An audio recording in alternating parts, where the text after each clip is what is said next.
A Chicago Bulls legend, Stacy King, believes that Coby White should possibly return to the bench. Oh, Lord. And then DeMar DeRozan is going to release a memoir. Now, I know we're going to talk about it and break it down, but you got to hear the music first. Cognac. Gang.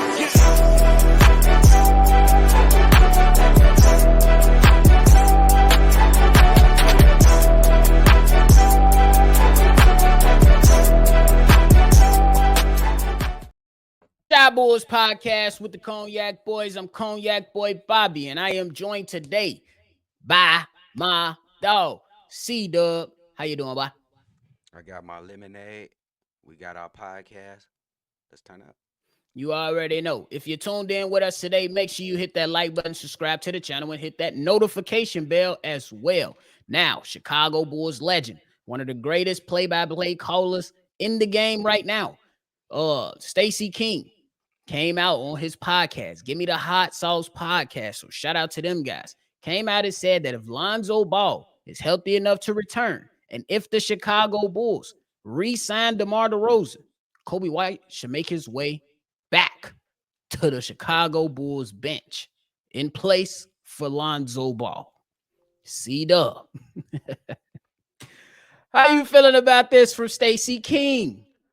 Hey man, first off, man, shout out to Stacy King, man. I think he the best in the business. That's national and local.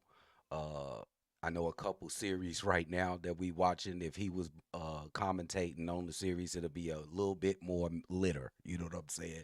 I try to a little blend my style to his a little bit because he is the GOAT to me. But when it comes to this scenario he got, that's if DeMar DeRozan is signed back and Lonzo Ball is right. That's a big if, especially with Lonzo Ball. DeMar DeRozan maybe 50-50. If you want to be honest, it's 50-50. I just want to look on the side of Coby White, bro. I know you got to think about this on the business side, and you got to think of the team first. And first off, if Coby White coming off the bench and he just come in and you need him to attack, I think he'll be great in that role. I don't think anybody will be mad and think that he wouldn't prevail in that role. But I think he's been playing. He did that already. This is a young kid trying to grow in this league, and going backwards for him. Maybe that's for some. They see it like that's okay. You look at a guy like Nas Reed or Jamal Crawford from old. Those were still great players in this NBA. But if you ask them to a man, they would say they want to start. This is basketball. You want to start and get better. That's how you get your bag. That's how you get your notoriety. That's how you get all the accolades, all-star games, most improved player. You know what I'm saying? I'm just thinking in the terms of Coby White's attitude, like, damn, I'm going backwards, bro. I don't know if that'll affect him mentally. I think he a tough kid, and I don't think he emotional and stuff, and it'll bring him down, but he gotta be thinking if that stuff was to happen, we all speaking in hyperbole right now. I don't think that's a good thing for Coby. Now, with the team aspect, these are some big ifs. If Lonzo's right, you know what we had when Lonzo was here, we was first in the East, if y'all can remember. It was a long time ago. DeMar, that's his regular position. Y'all seen him in Toronto. He was an all-star on a regular basis. He still is an all-star on a regular basis if you want to stay. He missed last year, but that'll be his best position. He's been playing small forward with the Bulls since he been here. I'm at the point where I think DeMar is a little bit long in the tooth to guard these shooting guards in this league. Devin Booker, Anthony Davis. I don't know if I want to match up with him a lot. Edwards. So I'm just looking in terms of Coby White, nephew. Like I don't know if he would agree with something like that. Y'all already know how we feel about Stacy King over here. Most of us call CDubb baby Stacy King for how he do his live calls. But Stacy King, I'm gonna disagree with him on this one. I respect his opinion, like I respect a lot of people's opinion. But I definitely respect the hell out of Stacy King and his opinion. But I am going to disagree. Me personally, I'm not hitching no wagons to Lonzo Ball. Mm. I'm not. Lonzo Ball has shown me throughout his career he can't stay healthy. So now after a cartilage transplant in his knee, I'm going to somehow expect him to stay healthy? No, not me. I don't think it's smart to even insinuate that he's going to be able to come through and be healthy. And I'm with you on that.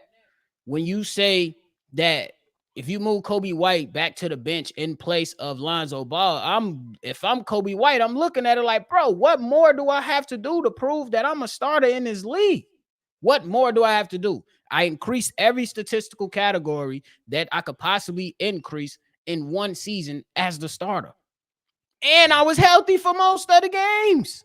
Yep. Coby White throughout his career has been relatively healthy. He's not had seasons to where he has to miss, like I said, like say a Patrick Williams, like say Alonzo Ball. He's missed seasons with the Bulls, with the Pelicans, and at least games, and with the Lakers throughout his entire career. I'm not hitching my wagon onto that. Lonzo Ball should be coming off the bench, if Mm. my personal opinion, not Coby White. Now, that's not to say that Lonzo Ball can't finish games. You don't have to start to finish games. But for me, the plan will be Lonzo Ball. You're going to play 20 to 30 minutes. Depending on the day and the matchup in the game, you playing 20 to 30 minutes. Mm. Like, and that's a plan you have to stick with. And I can't hitch my wagon to Alonzo Ball to where even if he does come back, I know in the back of my mind, I'm still going to be worried if he goes down again. That's Oh, just how I'm nephew. looking at it. Hey, that's a great point, and it's probably the obvious point, nephew. That's a great point. Like, what has Lonzo did to earn the starting spot right away? And he's been out 2.5 years, damn near 3 years for to come up. And Coby White has been putting up work. I think that is the best option right there. If Lonzo Ball is right to come off the bench at first, if he excels and you just it's obvious he has to be in the starting lineup, then you make Right. it good. But you just don't snatch it away from Coby White, say in training camp. Oh, Lonzo's going to be the starter. You coming off the bench? That'd be crazy. Now, Mo, what I wanted that was a great point. Now, if you just killed me with that, look. How would you think that would rock though? Like a Stacy King's proposed. Like you got a this is the lineup he proposed, nephew. He said Alonzo at the point. He said DeMar at the shooting guard.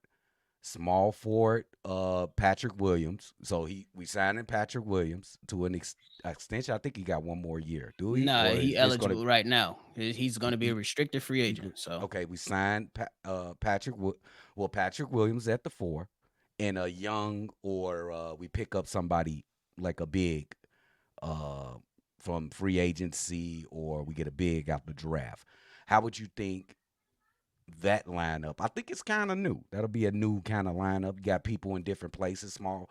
You know, um, Patrick Williams still at no, he's at the three, right? Didn't I say at the three? yeah, you pick up a guy for the 4, and then they still stick with Vooch at the 5. Yeah, there you go. How would you think that is? I don't like Vooch at the five, but what do you think about that? How would that lineup do to you? I mean, I think it'll be all right, but now you still giving me the same thing I'm still going to be concerned about. Injuries. Now I got to worry about 2 guys being injured.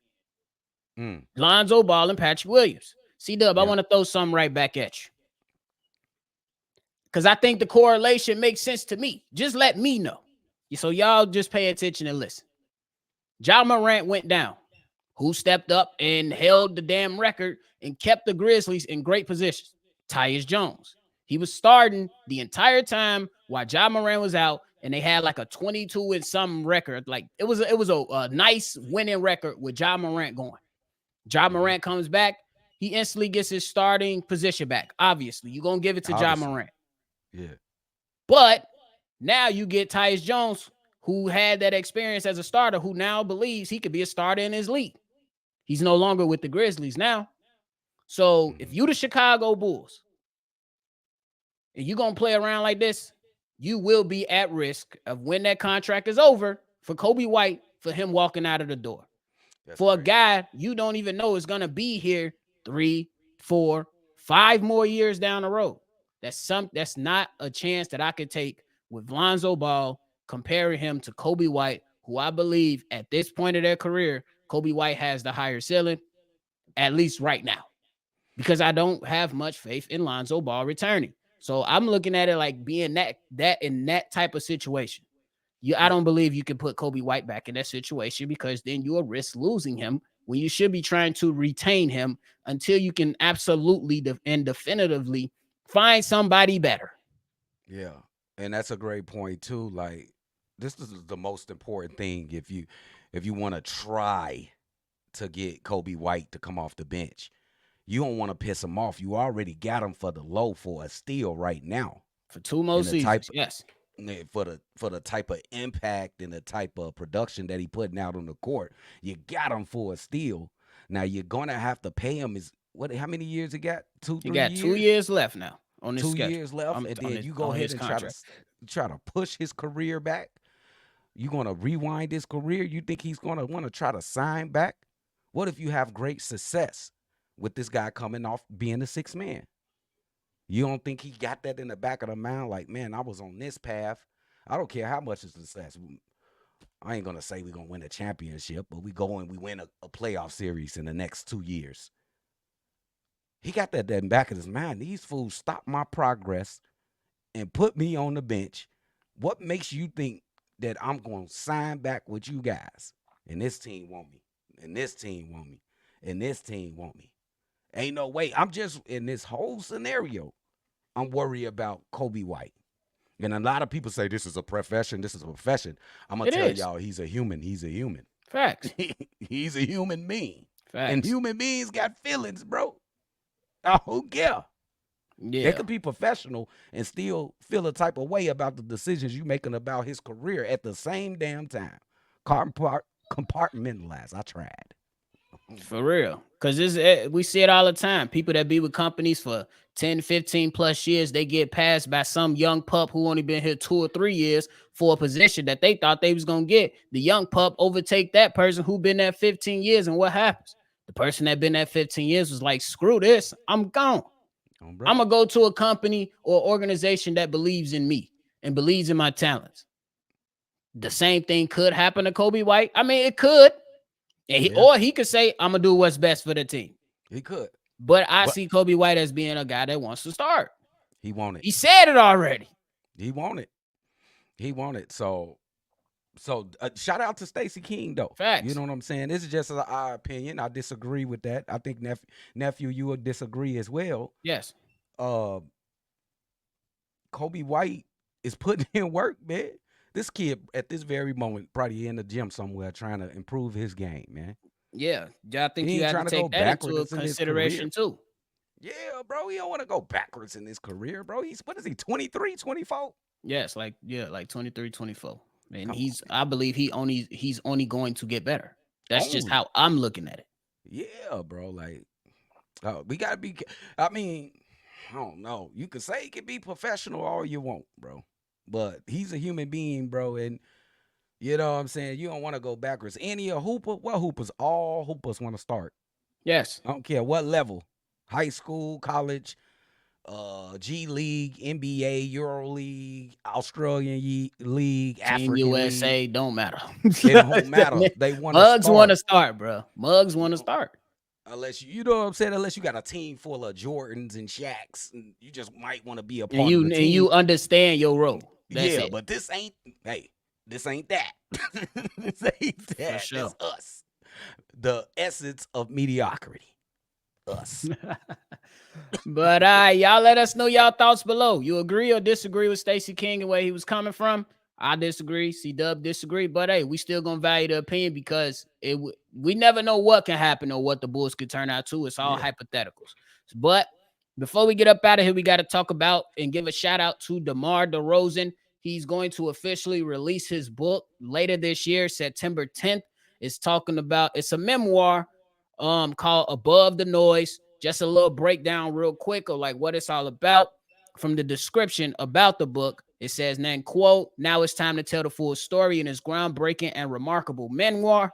Born and raised in Compton, DeRozan was no stranger to hardship, living in poverty, losing friends to gang violence, and worn out school gyms and community centers fueled by hunger and desire to prove himself. He started to rise, but doubts followed. And above the noise, DeRozan opened up about his proudest triumphs and the times he felt so weighed down he couldn't get out of bed. He reflects on what it took to make a name for himself in a new country after getting drafted by the Toronto Raptors. The pressure of playing with veteran athletes as a 20-year-old rookie and the pain of losing role models. CDubb, what are your thoughts on this memoir? All right, Or at shout least, out to what's about to come? shout out to DeMar DeRozan. I didn't even. This is a surprise to me. I would say that every young man, especially the guys from urban areas, could relate to this. These passages. I read a couple passages that he said along with the one the nephew just said, and that seems like a familiar story. Everybody can relate to those, even the guys that's um in not so impoverished neighborhoods can find a way to correlate or connect to this story, like seeing things with your parents. You know what I'm saying, and that being like affecting your mental health, all type of tragedies. I don't have to name them. You know the tragedies if you dealing with those, and you trying to overcome and being successful, and you dealing with those too. So it's gonna be dope. I always respect DeMar DeRozan. I could be critical if I want on this basketball game. As a man, he's a great man. You can see him with his kids all the time, and he always talk about mental health and PTSD. You gotta respect him as a man. So I think this would be great. We should support DeMar DeRozan in this endeavor in his memoirs. He finna drop September 10th. For sure. And once it hit the audiobooks, I will be checking it out. I am a guy who checked out Rich Paul's book. I'm a guy who checked out Stephen A's book. And those were two really good books and gave perspective to a lot of different things because we already know if you coming from Chicago and you lived in those areas, the Inglewoods, the South Shores, the K Towns, the you know what I'm saying, the different Yeah, yeah, little areas, Humboldt Park, wherever, because I was pretty much in all those areas. And you learn a lot of things and you go through a lot of things. And when you talk about kids that grow up in urban areas, a lot of us we grew up in survival mode. You yeah. ain't have a choice. Why? Mm-hmm. Because when you cross over this next block, it's a whole different set over there. And then you're Mm-hmm. gonna take two more blocks on your journey to wherever you're gonna go, and now you in another hood. Yeah. Ain't none of them hoods, they don't know you. So Nope. hey, check it out. Check it Hey, out. what you on? Hey, check it out, bro. Nah. So you in survival mode.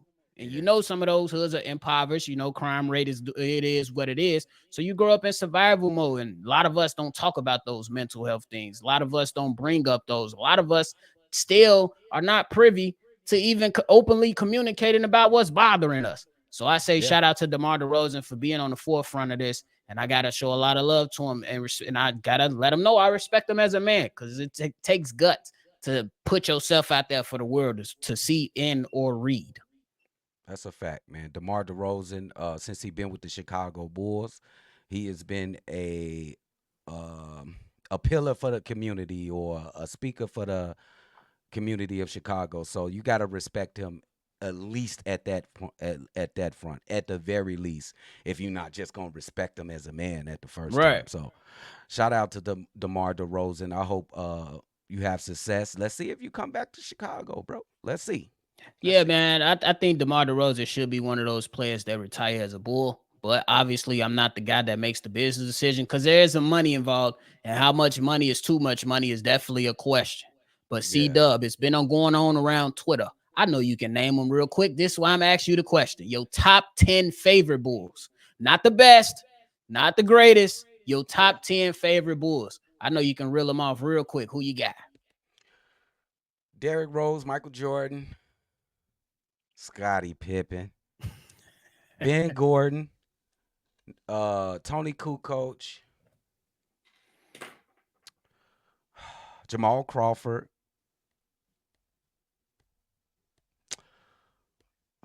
Do- no, damn, you got me off the spot. That was crazy. I thought this was gonna be a Um, little more easier for you. damn. I'm gonna help you out. Steve Nate Kerr, Robinson. Nate Robinson, Steve Kerr. Kirk Heinrich. Kerr Heinrich. No? Okay. Luol Deng, Kerr Heinrich. I think we at 10 now. I think that's 10. Ron Artest. Yeah, it's a lot of favorites in there. Joakim Noah, I don't know if you said him, but I'm pretty sure you did. I better have. You gotta say him. Dennis Rodman can be mentioned in there. Yeah. You know what I'm saying? Hey, would you add John Salmon? He had a playoff series. He had a playoff series. Keith Bogan. Oh, the real. The bench mob. Corey Brewer. CJ Watson. CJ Watson. Don't let Steve-O hear that. But hey, you got anything left, man? Hey, man, we got the draft order coming in tomorrow. Let's see what the Bulls pick. When I look at all the prospects, you know what I'm saying? But that doesn't really mean that they're not going to be good when they come to the NBA. So let's see. It's a little. Hey, I got one quick question for you. Have you checked out Yves? I don't even know his name. Missy from Baylor. I haven't. The 7-footer. Nope. Go check him out, ladies and gentlemen. This man is a 7-footer that jumps out the gym. Okay. Jumps out the gym. You say he's from Baylor? He went to Baylor. Yup. From Cameroon. He went to Baylor. Oh, he's from the motherland. I got to check him out. Yeah. But hey, that's it from us today, ladies and gentlemen. Hope you enjoyed the topics that we discussed. Go ahead down below, hit that comment box and let us know your thoughts. And you guys can call in if you want to be a part of a mailbag episode. We're going to get those things jumping out during this off season. The number is at the center of your screen. The number is 773-242-9219. Call in, leave a voicemail, leave a tape, whatever's on your mind, and we're going to go ahead and play it on the episode so we can make sure it's groovy and out there. Let us know. But hey, that's it from us. We're going to catch y'all on the next one for sure. Cognac. Gang.